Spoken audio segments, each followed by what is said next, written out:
मैंने यहाँ अभी अभी सुंदर जलपरी देखी थी। बताओ वह कहाँ चली गई, नहीं तो मैं तुम्हें मार डालूंगा। जल्दी बताओ।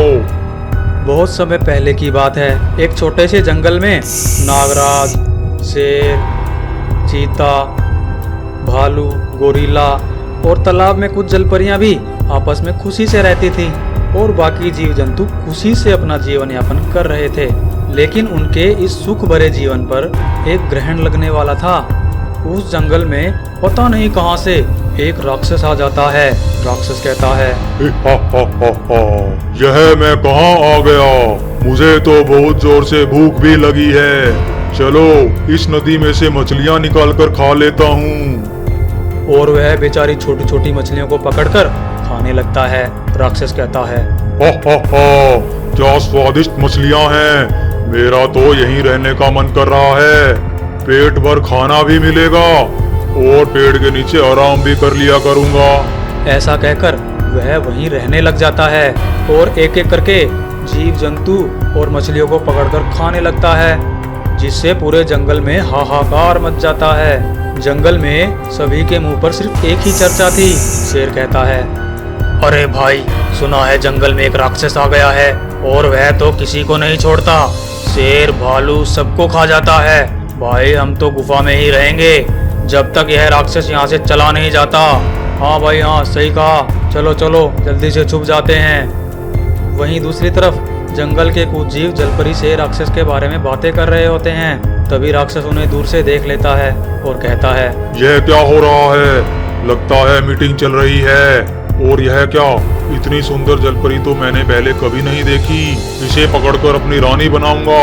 जल्दी से जाता हूँ। ऐसा कहकर वह जलपरी को पकड़ने के लिए निकल पड़ता है। तभी जलपरी राक्षस को दूर से देख लेती है और कहती है, सुनो सभी जल्दी से छुप जाओ, राक्षस यहीं आ रहा है। अगर उसे पता चल गया कि हम यहाँ हैं तो वह किसी को नहीं छोड़ेगा। लेकिन जलपरी की कुछ सहेलियों को उसकी बात सुनाई नहीं देती और वह वहीं रह जाती हैं। राक्षस उन्हें पकड़ लेता है और कहता है, मैंने यहाँ अभी अभी सुंदर जलपरी देखी थी। बताओ वह कहाँ चली गई, नहीं तो मैं तुम्हें मार डालूंगा। जल्दी बताओ। जलपरियां डरते डरते सुंदर जलपरी को आवाज लगा देती है।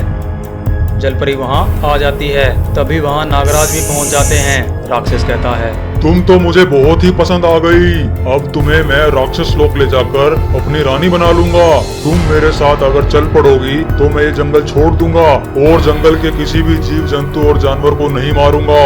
तभी जलपरी डरते डरते मन की आवाज से नागराज से मदद मांगती है और कहती है, नागराज हम मुसीबत में हैं, कृपया हमारी मदद करें और कोई समाधान बताएं। नागराज भी मन की आवाज से परी से बोलते हैं, परियों की रानी, आप किसी भी तरह से राक्षस को समुद्र में ले जाएं। उसके बाद मैं आपको बताता हूँ कि क्या करना है। तभी जलपरी कुछ सोचती है और राक्षस से बोलती है, राक्षसों के राजा, मैं आपके साथ तभी चल पाऊंगी जब मेरा मुकुट मेरे सर पर होगा। और वह मुकुट तो एक संदूक के नीचे दबा हुआ है, उसे हम नहीं निकाल सकते क्योंकि आप बहुत बलशाली हैं। तो आप ही उस मुकुट को निकाल सकते हैं, तभी मैं आपके साथ चल पाऊंगी। राक्षस कहता है, हाँ मैं तो बलवान हूँ ही। चलो मैं तुम्हें तुम्हारा मुकुट दिला देता हूँ। ऐसा कहकर राक्षस नदी में छलांग लगा देता है और कहता है, चलो जल्दी से चलो, मुझसे अब इंतजार नहीं हो रहा। जैसे ही राक्षस जलपरी के साथ नदी के नीचे जाता है, नागराज भी पीछे पीछे आ जाते हैं और वह राक्षस के ऊपर चढ़ जाते हैं। फिर क्या था, नागराज और जलपरी उसे जबरदस्ती समुद्र के नीचे ले जाने लगते हैं। राक्षस हाथ पैर मारता है उनसे बचने के लिए, लेकिन ज्यादा कुछ नहीं कर पाता। इतने में नागराज बोलते हैं, जल्दी से इस राक्षस को दलदल में धकेलने में मेरी मदद करो। राक्षस कहता है, मुझे छोड़ दो, मुझे दलदल में मत धकेलो। दोनों उसे दलदल में धकेल देते हैं। राक्षस पूरा दलदल में धंस जाता है और कहता है, बचाओ बचाओ, मुझे बचाओ, मैं हाथ पैर नहीं हिला पा रहा, मुझे माफ कर दो। मेरी बुद्धि खराब हो गई थी। अब मैं किसी को परेशान नहीं करूंगा, किसी को नहीं मार कर खाऊंगा और मैं ये जंगल छोड़कर चला जाऊंगा। बस मुझे यहाँ से एक बार निकाल दो। नागराज और जलपरी बोलते हैं, हम तुम्हारा विश्वास कैसे करें? हम तुम्हें निकालेंगे और तुम हमें मार डालोगे। राक्षस बोलता है, नहीं नहीं नागराज, मैं तुम्हें नहीं मारूंगा। मैं भगवान की कसम खाकर कहता हूँ, बस मुझे एक बार निकाल दो। फिर जलपरी और नागराज एक दूसरे की तरफ देखते हैं। उन्हें राक्षस पर दया आ जाती है। फिर वह राक्षस को बाहर निकाल कर ले आते हैं। तभी राक्षस बोलता है, ही हा हा हा हा हा।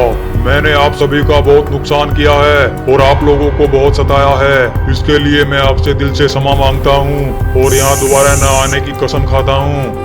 ऐसा कहकर राक्षस वहां से चला जाता है। तो प्यारे दोस्तों, इस कहानी से हमें यह शिक्षा मिलती है कि हमारे दिमाग से बलवान इस दुनिया में कुछ भी नहीं। थोड़ी सी बुद्धि का इस्तेमाल करते हुए राक्षस जैसी बड़ी मुसीबत से छुटकारा पाया जा सकता है। ऐसी ही और मजेदार कहानियां देखने के लिए आप हमारे चैनल को सब्सक्राइब कर सकते हैं।